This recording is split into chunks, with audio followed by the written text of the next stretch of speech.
Serial की कहानी अब एक ऐसे मोड़ पर आ पहुंची है जहां हर किरदार के दिल में कुछ न कुछ चल रहा है।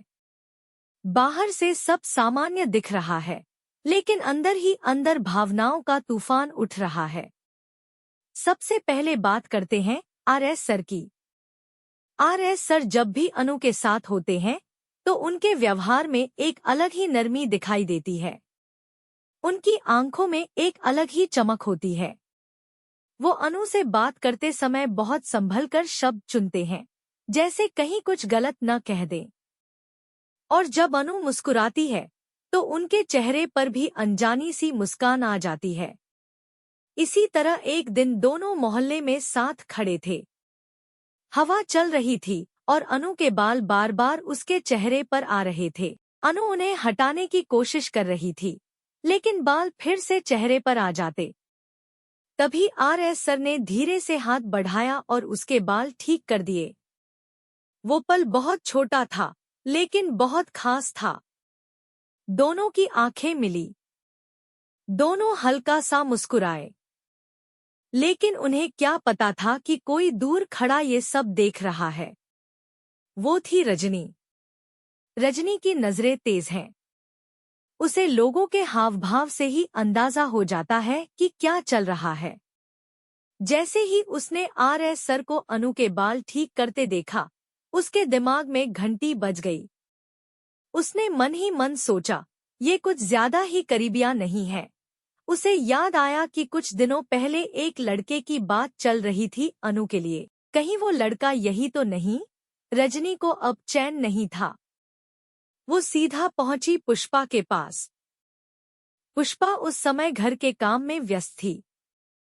रजनी आते ही बोली, तुझे पता है, आरएस सर और अनु के बीच कुछ चल रहा है। पुष्पा ने पहले तो उसकी बात को हल्के में लिया।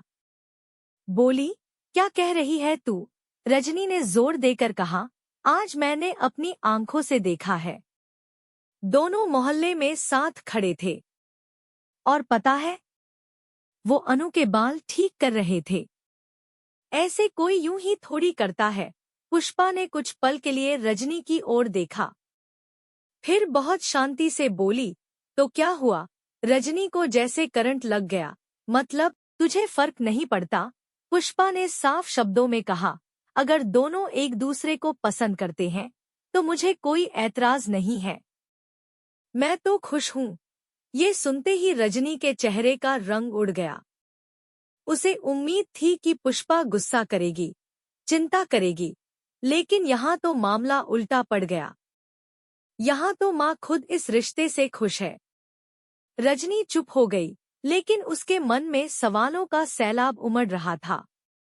उधर कहानी का दूसरा पहलू भी कम दिलचस्प नहीं है। आज के एपिसोड में आर्य सर ने तो जैसे गोपाल जी की परीक्षा ही ले ली। गोपाल जी घर से सब्जी लेने निकले थे। रास्ते में हर कोई उन्हें रोक रहा था। कोई हालचाल पूछ रहा था, कोई काम की बात कर रहा था। बेचारे गोपाल जी परेशान हो गए। और तभी सामने से आते हैं आर्य सर। आज उनका अंदाज कुछ अलग था। कपड़े भी अलग, स्टाइल भी अलग।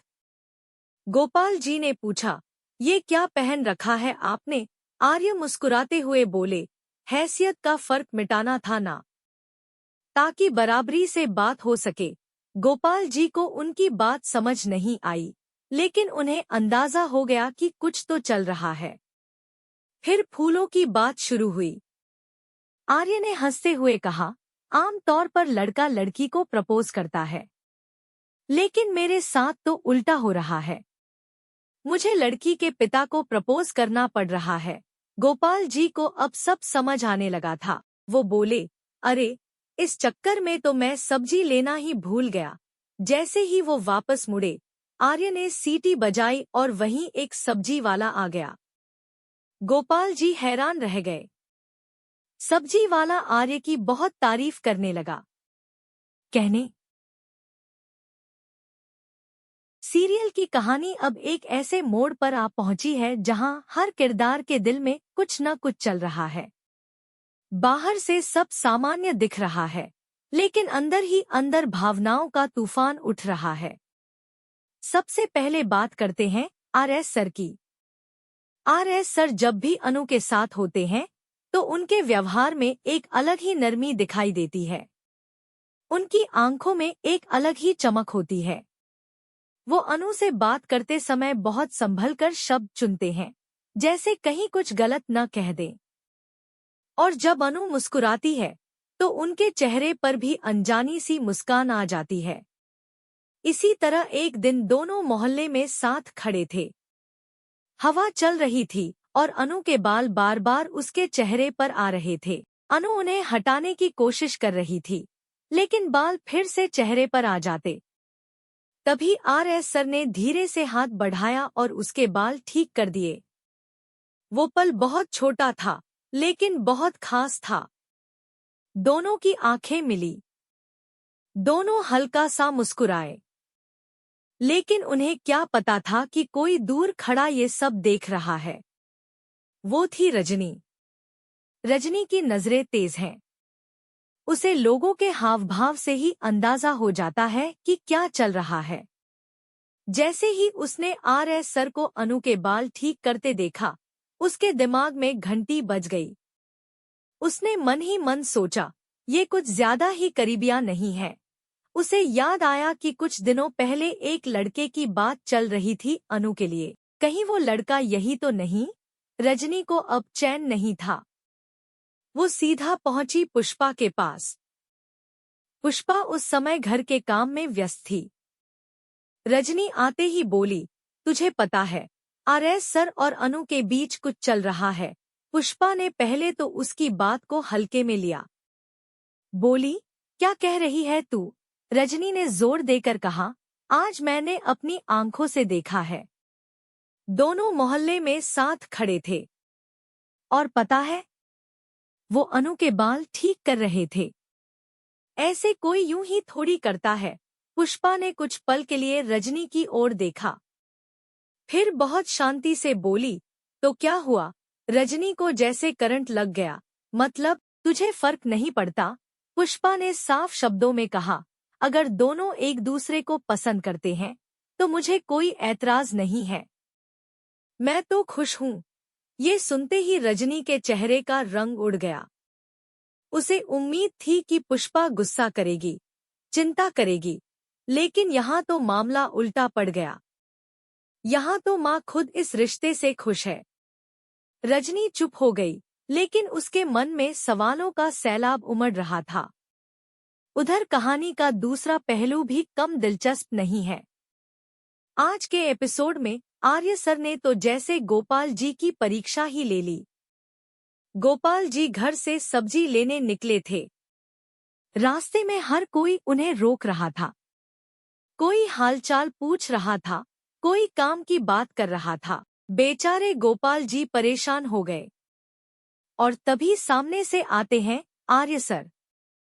आज उनका अंदाज कुछ अलग था। कपड़े भी अलग, स्टाइल भी अलग। गोपाल जी ने पूछा, ये क्या पहन रखा है आपने? आर्य मुस्कुराते हुए बोले, हैसियत का फर्क मिटाना था ना, ताकि बराबरी से बात हो सके। गोपाल जी को उनकी बात समझ नहीं आई, लेकिन उन्हें अंदाजा हो गया कि कुछ तो चल रहा है। फिर फूलों की बात शुरू हुई। आर्य ने हंसते हुए कहा, आमतौर पर लड़का लड़की को प्रपोज करता है, लेकिन मेरे साथ तो उल्टा हो रहा है। मुझे लड़की के पिता को प्रपोज करना पड़ रहा है। गोपाल जी को अब सब समझ आने लगा था। वो बोले, अरे, इस चक्कर में तो मैं सब्जी लेना ही भूल गया। जैसे ही वो वापस मुड़े, आर्य ने सीटी बजाई और वहीं एक सब्जी वाला आ गया। गोपाल जी हैरान रह गए। सब्जी वाला आर्य की बहुत तारीफ करने लगा। कहने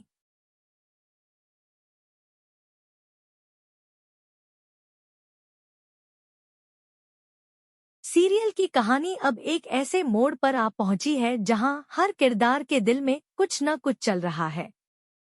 बाहर से सब सामान्य दिख रहा है, लेकिन अंदर ही अंदर भावनाओं का तूफान उठ रहा है। सबसे पहले बात करते हैं आर.एस. सर की। आर.एस. सर जब भी अनु के साथ होते हैं तो उनके व्यवहार में एक अलग ही नरमी दिखाई देती है। उनकी आंखों में एक अलग ही चमक होती है। वो अनु से बात करते समय बहुत संभल कर शब्द चुनते हैं, जैसे कहीं कुछ गलत न कह दें। और जब अनु मुस्कुराती है तो उनके चेहरे पर भी अनजानी सी मुस्कान आ जाती है। इसी तरह एक दिन दोनों मोहल्ले में साथ खड़े थे। हवा चल रही थी और अनु के बाल बार बार उसके चेहरे पर आ रहे थे। अनु उन्हें हटाने की कोशिश कर रही थी, लेकिन बाल फिर से चेहरे पर आ जाते। तभी RS सर ने धीरे से हाथ बढ़ाया और उसके बाल ठीक कर दिए। वो पल बहुत छोटा था, लेकिन बहुत खास था। दोनों की आंखें मिली। दोनों हल्का सा मुस्कुराए। लेकिन उन्हें क्या पता था कि कोई दूर खड़ा ये सब देख रहा है। वो थी रजनी। रजनी की नजरें तेज हैं। उसे लोगों के हाव भाव से ही अंदाजा हो जाता है कि क्या चल रहा है। जैसे ही उसने RS सर को अनु के बाल ठीक करते देखा, उसके दिमाग में घंटी बज गई। उसने मन ही मन सोचा, ये कुछ ज्यादा ही करीबिया नहीं है। उसे याद आया कि कुछ दिनों पहले एक लड़के की बात चल रही थी अनु के लिए। कहीं वो लड़का यही तो नहीं? रजनी को अब चैन नहीं था। वो सीधा पहुंची पुष्पा के पास। पुष्पा उस समय घर के काम में व्यस्त थी। रजनी आते ही बोली, तुझे पता है, RS सर और अनु के बीच कुछ चल रहा है। पुष्पा ने पहले तो उसकी बात को हल्के में लिया। बोली, क्या कह रही है तू? रजनी ने जोर देकर कहा, आज मैंने अपनी आंखों से देखा है। दोनों मोहल्ले में साथ खड़े थे। और पता है, वो अनु के बाल ठीक कर रहे थे। ऐसे कोई यूं ही थोड़ी करता है। पुष्पा ने कुछ पल के लिए रजनी की ओर देखा, फिर बहुत शांति से बोली, तो क्या हुआ? रजनी को जैसे करंट लग गया। मतलब, तुझे फर्क नहीं पड़ता? पुष्पा ने साफ शब्दों में कहा, अगर दोनों एक दूसरे को पसंद करते हैं तो मुझे कोई ऐतराज नहीं है। मैं तो खुश हूँ। ये सुनते ही रजनी के चेहरे का रंग उड़ गया। उसे उम्मीद थी कि पुष्पा गुस्सा करेगी, चिंता करेगी, लेकिन यहाँ तो मामला उल्टा पड़ गया। यहाँ तो माँ खुद इस रिश्ते से खुश है। रजनी चुप हो गई, लेकिन उसके मन में सवालों का सैलाब उमड़ रहा था। उधर कहानी का दूसरा पहलू भी कम दिलचस्प नहीं है। आज के एपिसोड में आर्य सर ने तो जैसे गोपाल जी की परीक्षा ही ले ली। गोपाल जी घर से सब्जी लेने निकले थे। रास्ते में हर कोई उन्हें रोक रहा था। कोई हालचाल पूछ रहा था, कोई काम की बात कर रहा था। बेचारे गोपाल जी परेशान हो गए। और तभी सामने से आते हैं आर्य सर। आज उनका अंदाज कुछ अलग था। कपड़े भी अलग, स्टाइल भी अलग। गोपाल जी ने पूछा, ये क्या पहन रखा है आपने? आर्य मुस्कुराते हुए बोले, हैसियत का फर्क मिटाना था ना, ताकि बराबरी से बात हो सके। गोपाल जी को उनकी बात समझ नहीं आई, लेकिन उन्हें अंदाजा हो गया कि कुछ तो चल रहा है। फिर फूलों की बात शुरू हुई। आर्य ने हंसते हुए कहा, आम तौर पर लड़का लड़की को प्रपोज करता है, लेकिन मेरे साथ तो उल्टा हो रहा है। मुझे लड़की के पिता को प्रपोज करना पड़ रहा है। गोपाल जी को अब सब समझ आने लगा था। वो बोले, अरे, इस चक्कर में तो मैं सब्जी लेना ही भूल गया। जैसे ही वो वापस मुड़े, आर्य ने सीटी बजाई और वहीं एक सब्जी वाला आ गया। गोपाल जी हैरान रह गए। सब्जी वाला आर्य की बहुत तारीफ करने लगा, कहने